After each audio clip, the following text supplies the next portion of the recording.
O caso Cris Pereira é com certeza um dos tipos de caso que me fez desistir de ser perito. É uma acusação onde supostamente um pai teria abusado somente da própria filha, uma criança de 3 anos de idade, e foi o tipo de caso que eu mais trabalhei quando eu atuei como perito judicial. Fui inclusive premiado, né, 2 vezes no prêmio Edmond de Locard por trabalhos como perito forense, e eu vi vários casos assim como o do Cris, casos envolvendo ali suspeita de abuso infantil, condenação, eventual condenação. E por que eu tô contando isso pra você? Porque o vídeo de hoje é um vídeo onde a gente vai falar sobre o caso do Cris Pereira, a gente vai comentar sobre alienação parental, que eu não sei se você sabe o que significa esse termo. Vou falar um pouco também com base na minha carreira como perito judicial. Eu ainda sou registrado como perito judicial, apesar de não trabalhar desde 2021. Depois que minha filha nasceu, eu não tive mais estômago para fazer isso.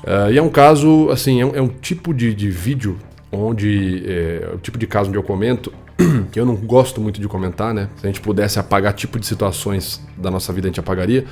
Mas basicamente é um caso que, ter trabalhado como perito e ver casos assim como o do Cris, que eu também não sei se o Cris é culpado, não sei se ele é inocente, tá? Vocês vão entender a minha argumentação no decorrer do vídeo, mas é o tipo de caso, cara, que faz você entender o peso que é você se preocupar com as pessoas que circundam a sua vida, né? Que pode ter um predador social ali entre elas, que pode causar prejuízo não só pra você, como para as pessoas que você ama. Então, se você se preocupa com as pessoas que você se relaciona, se você se preocupa com o perigo, né, que pode acontecer se você se relacionar ou deixar qualquer pessoa entrar na sua vida, mais do que ver o caso do Cris Pereira, né, mais do que vir aqui para saber o que aconteceu, para ver ali a expressão facial e tal, mais do que isso, tá, pessoal? Se você se importa mesmo com as pessoas que estão próximas de você, eu recomendo que você veja esse vídeo até o final, tá certo? Tudo isso então depois da vinheta. E aqui a gente vai falar sobre o caso Cris Pereira, a gente vai fazer uma análise sobre o caso e a gente vai comentar sobre a alienação parental, que eu também não sei se é esse o caso, se é o que está acontecendo nessa situação do Cris Pereira. E a gente vai ver o histórico das pessoas que conviveram com o Cris também, né? Ex-esposa dele, as filhas dele, enfim. Mas antes de tudo isso, quero lembrar vocês que eu trabalhei como perito judicial até 2021, né? E eu já comentei sobre isso várias vezes na podcast, enfim, em entrevistas, mas a maior parte dos casos que eu trabalhei foram casos de suspeita de abuso sexual infantil. Então, o que eu mais via eram casos assim. Será que um pai abusou do filho? Eu falo suspeita porque esse era o meu trabalho, né? Eu precisava entender, validar no meu parecer técnico ali no meu relatório se haviam sinais de congruência ou incongruência no que a vítima estava falando, no que o réu estava falando. Então, eu via vários casos de suspeita, né? Será que o pai abusou? Será que não sei o que aconteceu? Será que a criança foi abusada e tal? E nesse decorrer eu aprendi sobre um termo, eu conheci um termo na prática que é a alienação parental. A gente vai falar sobre isso daqui a pouco. Antes, vamos ver aqui o caso do Cris Pereira. Vamos ver como que ele comunica essa situação no dia que ele foi ali pego de surpresa pela notícia. Ele já tinha sido absolvido em primeira instância, se eu não me engano, esse processo já estava com ele há 4 anos. Vamos ver o que ele fala, né? Vamos dar uma olhada aqui. Oi, gente, tudo bem?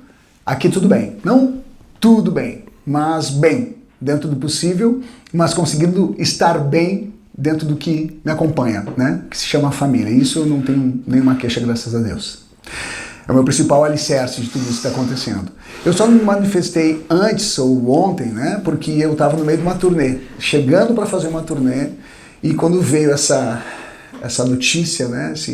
Indo para fazer uma turnê, e quando veio essa notícia, né? Então, quando ele vai falar, e quando veio essa notícia, né, além dessa alteração de respiração que ele tem, percebam como que a região aqui, a gente chama de região intraglabelar, né, entre uma sobrancelha e outra, como que ela fica mais tensionada, a gente tem um aumento, uma saliência de pele. Isso que a gente chama de microexpressão de tristeza. Então, momentaneamente essa região interior da sobrancelha se eleva, ela aumenta ali a saliência de pele, por conta do músculo frontalis, né, a região frontal interna, músculo frontalis, a região interna, que levanta o interior das sobrancelhas. Então, aqui nós temos uma expressão de tristeza. Esse vazamento de um sigilo, eu fui pego de surpresa, assim como muitas pessoas.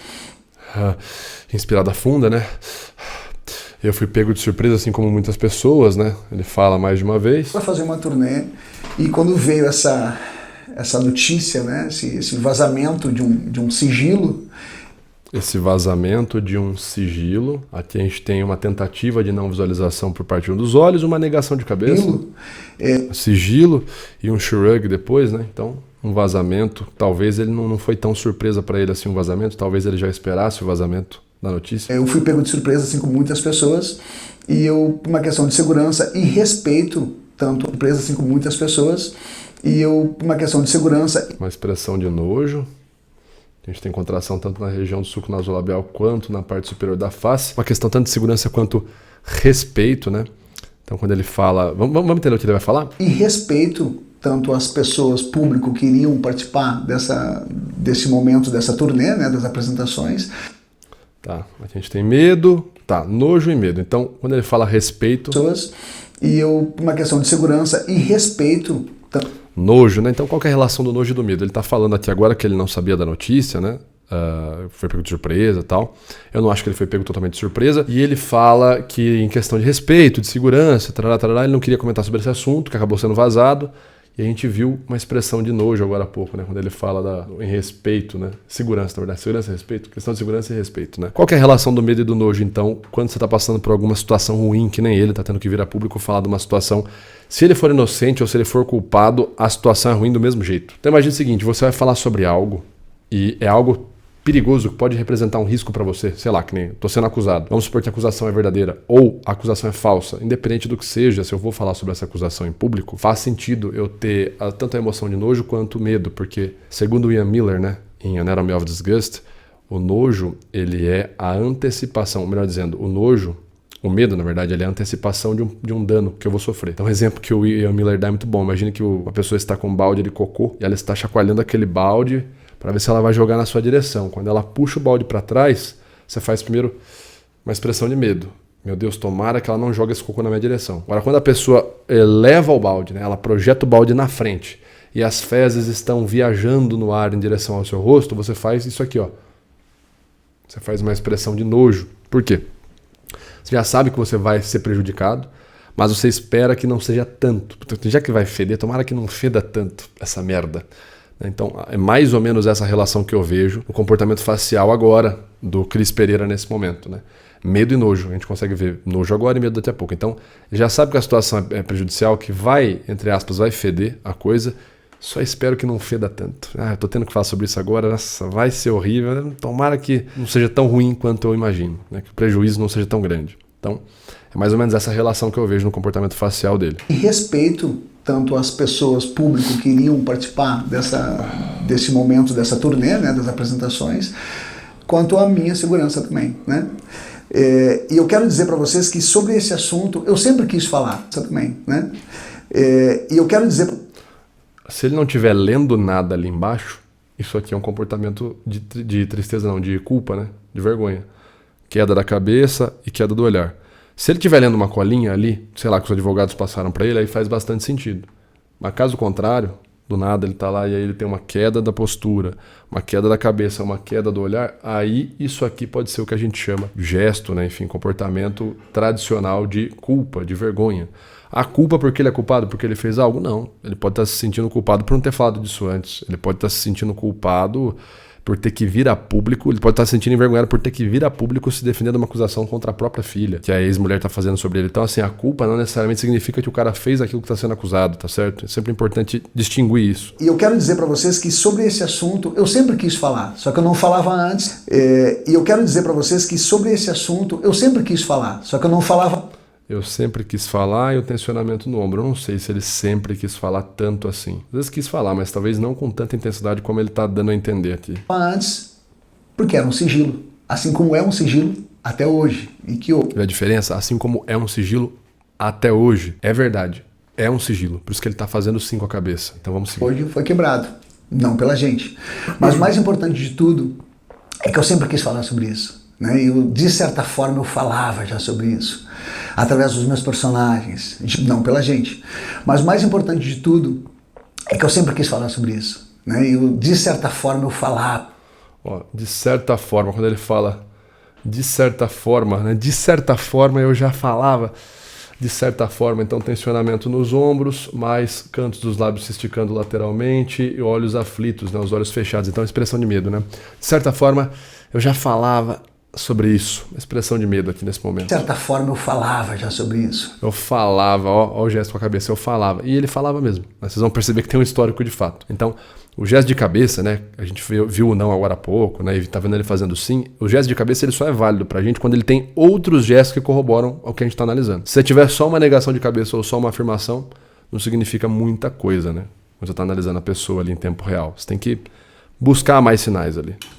Através dos meus personagens. De 4 anos pra cá, que é o tempo que eu não vejo a minha filha, eu falava no Jorge, no final das cenas da Praça Nossa, uma frase de impacto. Ao mesmo tempo, eu também tenho muitas frases minhas, de depoimentos e desabafos no meu Instagram mesmo, né? Sobre tudo tem uma alusão ao que eu estou passando e que ninguém sabia. Por quê? Porque era sigilo. E eu mantive esse sigilo. Então, você percebe, né? Até agora ele já falou várias vezes a palavra sigilo. Quando a gente fala da análise do discurso, as palavras que a pessoa repete várias vezes, geralmente são indicadores pra gente do que é que ela tá pensando, de qual que é a intenção dela. Então aqui, ele repete várias vezes a palavra sigilo. Era um sigilo, esse sigilo foi quebrado. Até hoje era um sigilo, a gente não falou. Por quê? Porque era um sigilo. Então me parece que o ponto que ele está tentando mostrar aqui, principal, até mais do que se ele é inocente ou não, é que esse assunto era um assunto sigiloso. Que esse assunto não deveria estar sendo noticiado publicamente porque isso estava sendo tratado em sigilo. Parece que a preocupação maior, por meio das falas dele, que ele traz pelo menos nesse começo, é essa, tá certo? Esse assunto deveria ser tratado, o que faz sentido também, né, pessoal? É uma acusação super séria. Como eu falei, se for verdade ou se for mentira, independente de qualquer coisa, uma acusação nesse nível de seriedade, é possível de se entender que a pessoa queira tratar em sigilo, seja você culpado de fato ou um culpado de maneira injustiçada. É totalmente compreensível, pelo amor de Deus. A minha principal força é justamente dos meus filhos. Isso é interessante. Isso é interessante.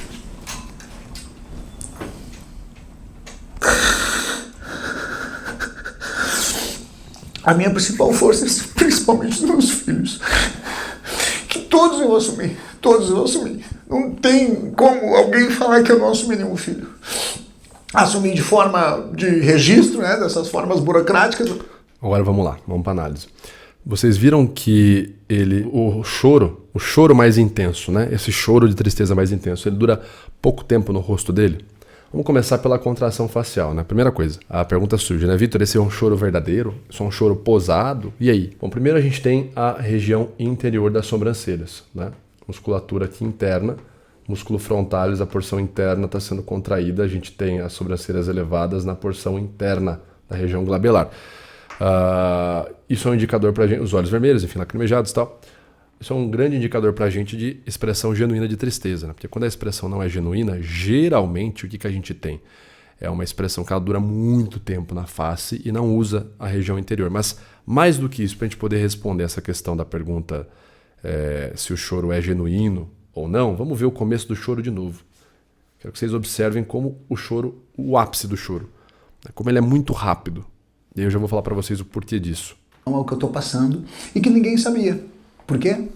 Porque era sigilo. E eu mantive esse sigilo. A minha principal força é justamente dos meus filhos. Consegue perceber que a região interna já contrai, né?